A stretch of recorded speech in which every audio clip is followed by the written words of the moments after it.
Olá, eu sou José de Godoy Filho, um dos pastores da Igreja Batista Ágape, aqui em Curitiba. E o texto para a nossa reflexão de hoje vem lá de Tiago, capítulo 3, versos 1 e 2, que diz o seguinte: Meus irmãos, não vos torneis muitos de vós mestres, sabendo que havemos de receber maior juízo. Porque todos tropeçamos em muitas coisas. Se alguém não tropeça no falar, é perfeito varão, capaz de refrear também todo o seu corpo. Eu gostaria de falar nessa oportunidade sobre o seguinte tema: ser mestre. Que responsabilidade! Qual é o elemento mais importante na vida de um mestre? Tiago vai responder a essa pergunta neste brilhante capítulo da sua carta aos seus leitores. Do ponto de vista do cristianismo, o mestre tem a grande responsabilidade moral no uso da sua fala para com aqueles a quem ensina. De um modo geral, essa responsabilidade da fala também se estende aos demais mestres que forjam as bases da nossa sociedade, e também para todas as pessoas. A fala é o instrumento mais importante na vida de um mestre, e por isso precisa ser usado com muita responsabilidade. Nós vemos aqui na palavra de Tiago, quanto ao papel de mestre, alguns aspectos dessa responsabilidade no uso moral da sua fala. Em primeiro lugar, ser mestre não é para todos, embora muitos possam desejar estar nesse lugar. Conquanto Tiago pareça desestimular que muitos sejam mestres, o seu intuito não é esse, e nem proibir que alguém almeje ser mestre. Ele utiliza um recurso retórico para dizer da grande responsabilidade do mestre no uso da sua fala. Ou seja, se alguém quiser ser mestre, precisa levar em conta a sua grande responsabilidade no modo e naquilo que fala aos seus alunos. A exortação de Tiago, em primeiro lugar, deixa entender que ser mestre parecia ser um ofício, um papel desejado por alguns, para não dizer por muitos. Hoje, em tempos de acesso fácil à educação e com inúmeras outras profissões possíveis, o papel de mestre, de professor, conquanto ainda desfrute de algum prestígio, talvez fique diluído dentre as muitas outras possibilidades de papéis profissionais. Mesmo naqueles dias em que poucos sabiam ler e escrever, havia mestres com formação e sem formação, dentro e fora das igrejas.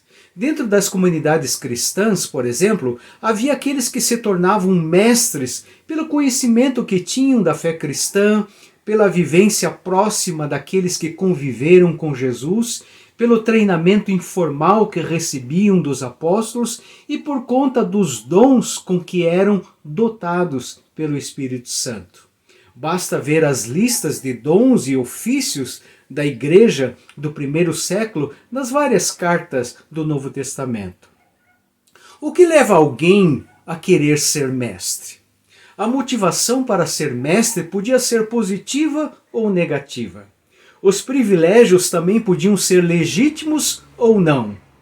Entre os privilégios justificáveis estavam a detenção do conhecimento, o privilégio de ensinar, o privilégio de contribuir para o crescimento e desenvolvimento das pessoas. Também era um papel de grande destaque, de poder, de status e de grande visibilidade.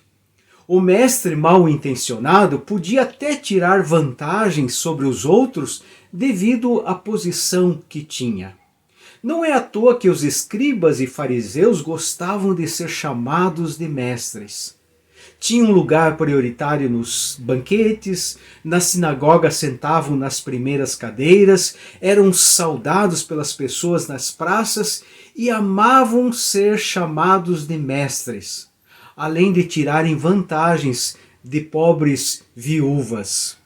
Os mestres também tinham um lugar garantido em todos os lugares, na sociedade e na igreja, e em todas as instâncias, desde palácios até nos lugares mais humildes. Reis se cercavam de mestres que os aconselhavam. Lugares humildes eram soerguidos por habilidosos mestres. O mestre era e é um papel que nunca poderá ser dispensado. Ele sempre terá lugar e reconhecimento em qualquer lugar, nas escolas, na universidade e não menos na igreja. De sorte que não me admira que muitos quisessem ser mestres. E também, diga-se de passagem, não se trata de um mau desejo, e sim de um bom desejo. O problema não está no desejo e nem no papel de mestre. A razão da exortação de Tiago é outra. A sua preocupação não recai sobre o conhecimento que o mestre deve ter, sobre o seu academicismo, sobre a sua didática e nem mesmo sobre sua vocação para o papel. A preocupação de Tiago recai sobre algo mais básico do que todas essas qualificações: o uso moral da sua língua, da sua fala, que é o seu instrumento de trabalho. Mais especificamente, não está preocupado com a retórica do mestre ou com a sua habilidade de comunicação, mas sim com o uso moral do que fala. Não é à toa que o próximo tópico de Tiago seja sobre a sabedoria que desce do alto, ou seja, dos céus. Em outras palavras, o verdadeiro mestre é aquele que faz um uso moral da sua fala. Por isso, toda pessoa que almeja ou ocupa esse papel precisa ponderar se tem controle sobre esse aspecto muito importante da vida de um professor ou de uma professora, contextualizando para os nossos dias. Isso nos leva para um outro aspecto da exortação de Tiago. Ser mestre não é uma atividade para todos porque exige o controle moral do que se fala. O mestre, por natureza do seu trabalho, faz uso da fala, tem direito a ela. Ele não somente tem a oportunidade, o direito, mas tem o poder da palavra. Que privilégio, que responsabilidade. Por isso o controle da fala talvez seja a habilidade de poucos, a qual o qualificaria para o papel de mestre. O mestre é formador de opinião e também de vidas. É um influenciador. No uso da sua fala, ele pode construir ou destruir vidas, pode dividir instituições e até países, pode influenciar civilizações inteiras por gerações e até por séculos. O poder das suas palavras é imenso, tanto para o bem quanto para o mal. Pode ser um instrumento de bênção ou de maldição. Quanto desserviço os falsos mestres causaram em várias igrejas do Novo Testamento, trazendo falsos ensinos, semeando a dúvida sobre o que não deveria pairar dúvida, dividindo opiniões e comunidades, sem que houvesse uma razão justificável para isso. A mesma coisa poderíamos pensar no âmbito da nossa sociedade, sobre a responsabilidade dos mestres ao ensinar as crianças, os jovens, enfim, a todos. Mesmo que o mestre não fosse um falso mestre, pelo descuido no que falasse, podia causar grande desserviço à vida das pessoas e instituições. Conta-se que um rei no Egito convocou o seu sumo sacerdote e lhe pediu para que mandasse as melhores e as piores partes do próximo animal sacrificado.